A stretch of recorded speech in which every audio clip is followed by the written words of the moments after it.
Mailap ba mga bossing ko ang swerte sa inyo? Nako mga bossing ko, ako may tuturo sa inyo. Mainam na magawa nyo po ito. Kung pakiramdam po ninyo na ginawa nyo na lahat, kayo ay masipag naman, pero lagi na lang po kayong walang pera, huwag ka na magpatumpik-tumpik pa, subukan nyo po ito. Sa pamamagitan lang mga bossing ko ng tubig.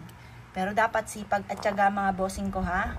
Ngayon po mga bossing ko, ito yung ating tubig. Ang gagawin nyo lamang, maglalagay po tayo ng mga barya.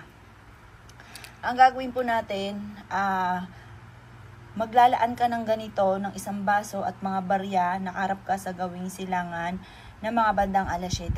At pagkatapos, magwi-wish po kayo. Halimbawa, ito muna, yung baryang ito. Sabihin nyo po sa pamamagitan ng aking sipag at tiyaga at lahat ng aking mga pinapangarap ay kaagad ko itong makakamtan.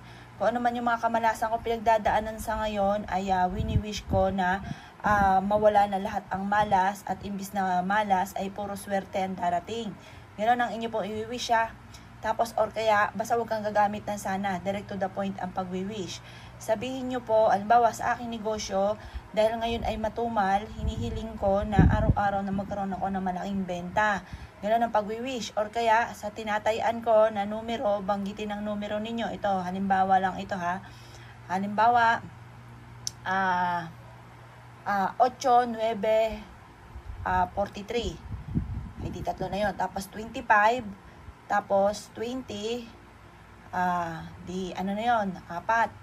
Tapos 45, di 5 na. Tapos 11.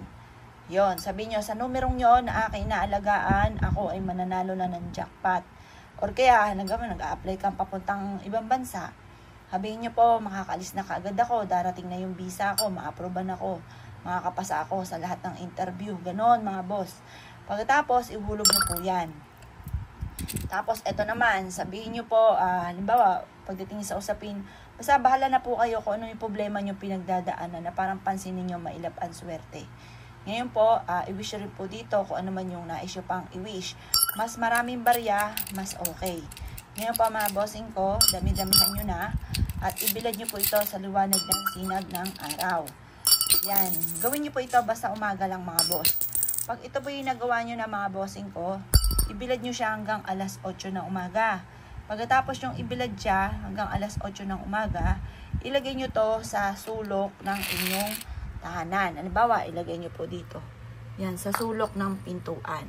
Makakatulong po yan para kung ano man yung nais po ninyo ay kaagad yung makamtan. At maitaboy kung ano man ang mga kamalasan na pinagdadaanan. Subok na po yan mga bossing at ganyan din ang aking ginagawa. At proven na napakaswerte lalo na tungkol sa usapin ng pampinansyal at kung ano man ang mga pagsubok ay kaagad itong masolusyonan mga bossing. Kaya kung kayo naniwala at naisyo po yung gawin, ay good luck po sa inyo pong lahat.